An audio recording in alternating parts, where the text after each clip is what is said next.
ओम शांति। ये हृदय की बात है। जो लोग उपवास रहकर पूजा पाठ करते हैं वे लोग जरूर ध्यान से सुने।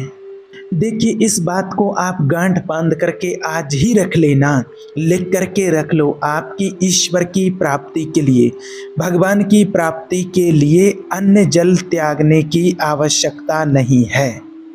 ये बहुत बड़े ऋषि मुनियों के और हमारे शास्त्रों के वचन हैं। इन शब्दों को ऐसे ही नहीं टाल देना, इनको ध्यान से सुनना। अन्न और जल का त्याग कर देने से भगवान के दर्शन नहीं हो सकते हैं, भगवान की प्राप्ति नहीं हो सकती है। अगर ऐसा हो सकता था कि अन्न और जल का त्याग कर दो भगवान मिल जाएंगे, ऐसा नहीं होता है। ऐसा कोई शास्त्रीय नियम नहीं है, या आज तक कोई भी संत महात्माओं ने भी ऐसा नियम नहीं बनाया है कि आप अन्न जल का त्याग कर दो तो आपको भगवान मिल जाएंगे। ऐसा कोई नियम नहीं बनाया है, किसी भी संत महात्माओं ने ऐसा नहीं लिखा है, ना ऐसा बताया है।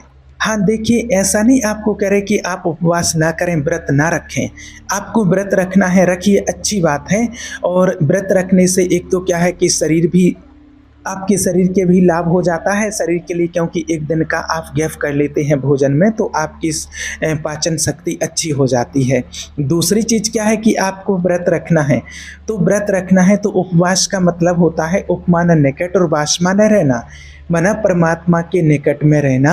इतना परमात्मा का चिंतन करना, उस दिन भगवान का ध्यान करना कि आपको परमात्मा के सिवाय इस संसार की कोई भी वैभव वस्तु पदार्थ आकर्षित ना करें, कोई भी बुराई उस दिन आपके ऊपर हावी ना हो पाए, तब आपका व्रत रखना सफल होता है।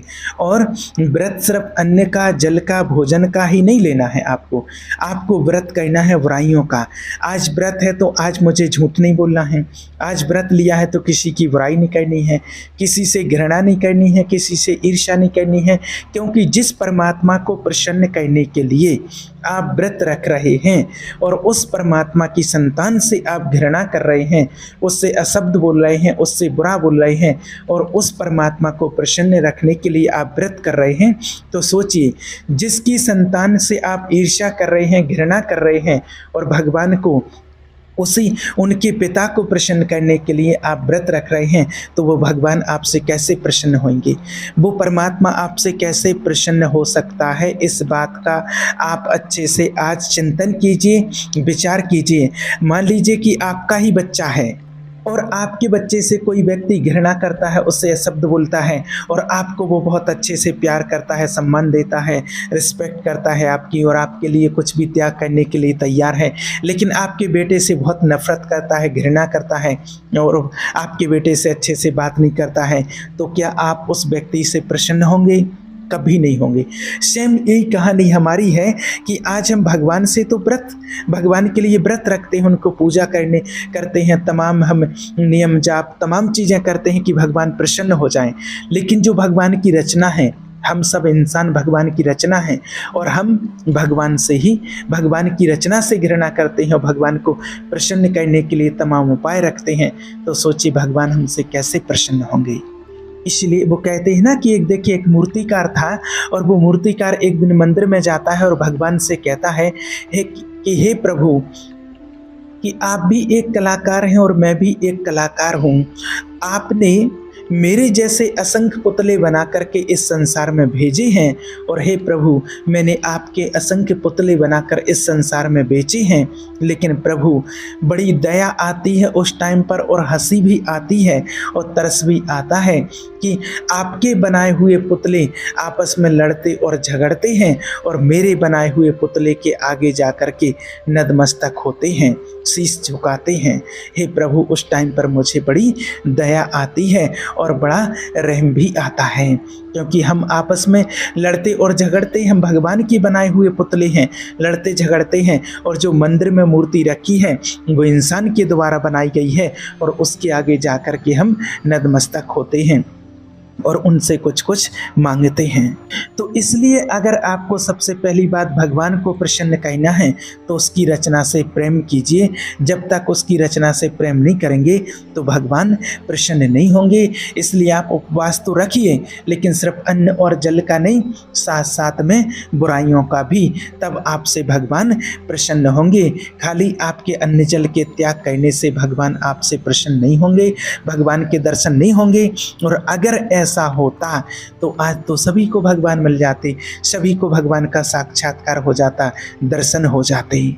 और उसमें तो कई बार होता तो है कि भाई शरीर को थोड़ा आराम मिल जाए, एक दिन रिलैक्स मिल जाए, लेकिन कई बार कि भोजन से, लेकिन कई बार लोग उपवास रखने वाले इतना खा लेते हैं कि माना रोज़ में जितना भोजन नहीं खाते हैं। एक भाई बता रहे थे, उनकी पत्नी है, वो जिस दिन भी उनका व्रत होता है, जैसे सावन सोमवार हो या कोई वो सोमवार के दिन, माना सप्ताह में 2 व्रत रखती हैं 2 दिन, तो बता रहे थे कि वो इतना साबूदाने की खिचड़ी बनेगी, खीर बनेगी, और फिर कहीं सिंगाड़े का हलवा या फिर और किसी चीज़ का हलवा, फिर कहीं कुछ और लाना, कुछ और, माना इतना कहीं फल आहार इतना हो जाता है कि वो इतना खाना नहीं खाते हैं रोज के दिन। तो फिर सोचिए, ऐसा फिर व्रत रखने का फिर मतलब ही क्या हुआ। और जो अन्न जल का त्याग कर देते हैं तो उसमें लोगों को फिर एक अहंकार और हो जाता है, वो अहंकार ना हो पावे। याद रखना, अगर आप जैसे कोई भी अगर फल आहार रहते भी हैं तो वो सिर्फ भगवान का ध्यान करने के लिए रहते हैं, भजन करने के लिए रहते हैं, कि हमारा सात्विक भाव बना रहे और निरंतर भगवान का ध्यान होता रहे। लेकिन ये अहंकार ना हो जाए। कई लोगों को ये अहंकार हो जाता कि हम तो सिर्फ फल आहार लेते हैं और ये भोजन करते हैं, और फिर ये अहंकार सबसे बड़ी बाधा होती है ईश्वर की प्राप्ति में। निरंतर अगर आपका भजन ध्यान आपका चलता रहे, दाल रोटी पाने से हो रहा है, तो आप निरंतर पाते रहिए, उसी से आपको ईश्वर की प्राप्ति हो जाएगी। याद रखना कि भगवान की कृपा का अनुभव भगवान के ध्यान से अनुभव में, मेडिटेशन से, नाम जप से आता है, अन्न जल के त्याग करने से नहीं आता है। और ईश्वर की प्राप्ति, भगवान का साक्षात्कार आपको ईश्वर का ध्यान मेडिटेशन करने से, भजन करने से, नाम जप करने से होगी, ना कि अन्न जल का त्याग करने से होगा। जैसे आप जितना भगवान का ध्यान करते जाओगे, आप बढ़ाते जाओगे, नाम जप मेडिटेशन बढ़ाते जाओगे, उतना ही आपको इस संसार से ऑटोमेटिक वैराग्य और अपने स्वरूप का ज्ञान और भगवान से प्रेम एक एक समझो कि परमात्मा से बिल्कुल निरंतर बढ़ता जाएगा। अब क्या होता है, देखिए जैसे कोई भूखा है पूरे दिन से और उसको 2-4 कबल पवा के 2-4 कर खुआ के और फिर रोक दो तो उसको कोई अनुभव नहीं होगा, और तो फिर वो और व्याकुल ही होगा। तो ऐसे ही जैसे मान लीजिए कि अगर 2-4 बार आपने ध्यान कर लिया, 1 दिन 2 दिन ध्यान कर लिया, भजन कर लिया है, तो फिर आप या फिर नाम जप करते हैं तो 2-4 माला कर लिया, तो उससे कोई ज़्यादा अनुभव नहीं होगा, माना काम तो हो रहा है उससे ही, लेकिन आपको वो अनुभव नहीं होगा। अनुभव तो होगा जैसे कोई व्यक्ति अगर आधा पेट भोजन कर ले, दिन भर से भूखा हो, आधा पेट उसका भर जाए और फिर उसको अनुभव होगा, उसको टेस्ट अलग लगाएगा, खीर का लगाएगा, सब्जी का लगाएगा, और इतना भूखा होता कि पहले आधा पेट होगा तब वो बता पाएगा।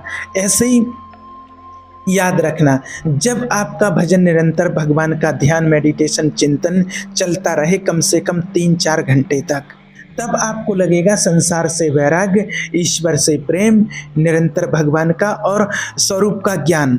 लेकिन बोध तब होगा जब कम से कम आपको 2-4 घंटे आपका निरंतर मेडिटेशन ध्यान नाम जप होना लगे।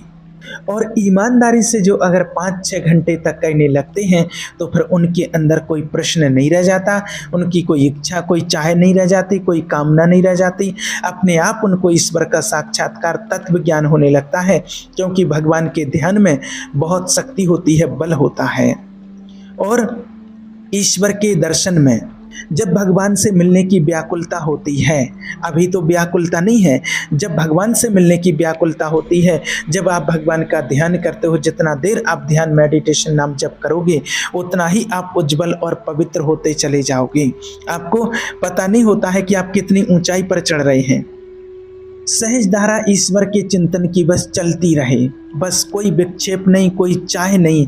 और जहाँ अगर कोई आपसे अपराध बन जाता है तो वो फिर बाधित हो जाती है।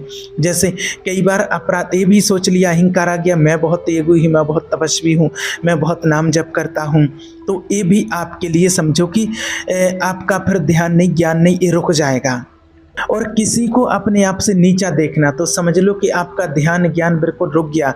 किसी की निंदा कर देना, किसी की ऐसी चेष्टा करना कि उस व्यक्ति को जो भगवान का ध्यान करता उसके हृदय में दुख पहुंच गया, तो समझो आपको फिर कोई अनुभव नहीं होगा।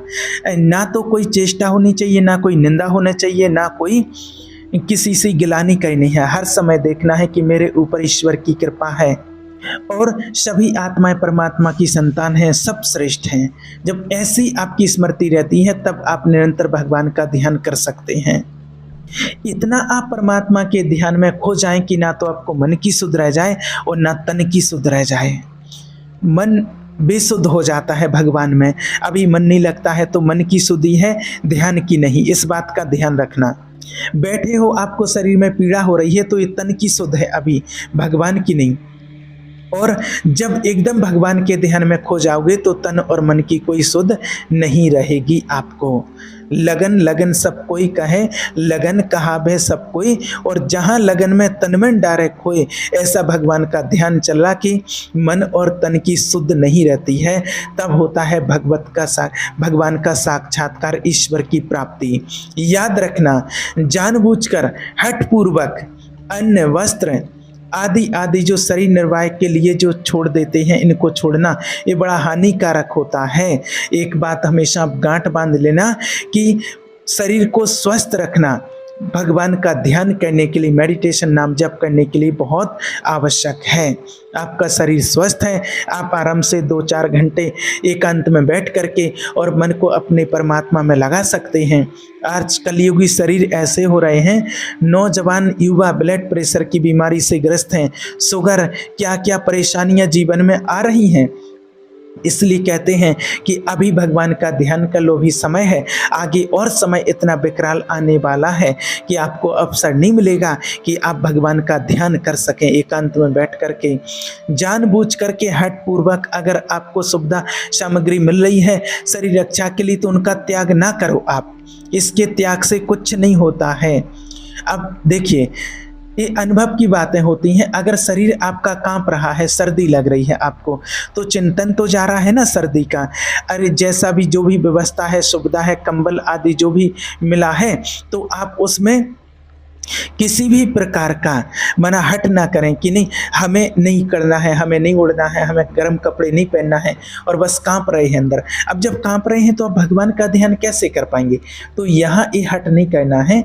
हमें भगवान का ध्यान, ईश्वर की प्राप्ति, मेडिटेशन, नाम जप आदि करने के लिए हमें शरीर को स्वस्थ रखना बहुत आवश्यक है। इसलिए शरीर का भी ध्यान रखना है और शरीर के लिए कोई हट नहीं करना है, इससे कभी ईश्वर की प्राप्ति नहीं होती है। इस बात का हमेशा ध्यान रखना, ठीक है। ओम शांति।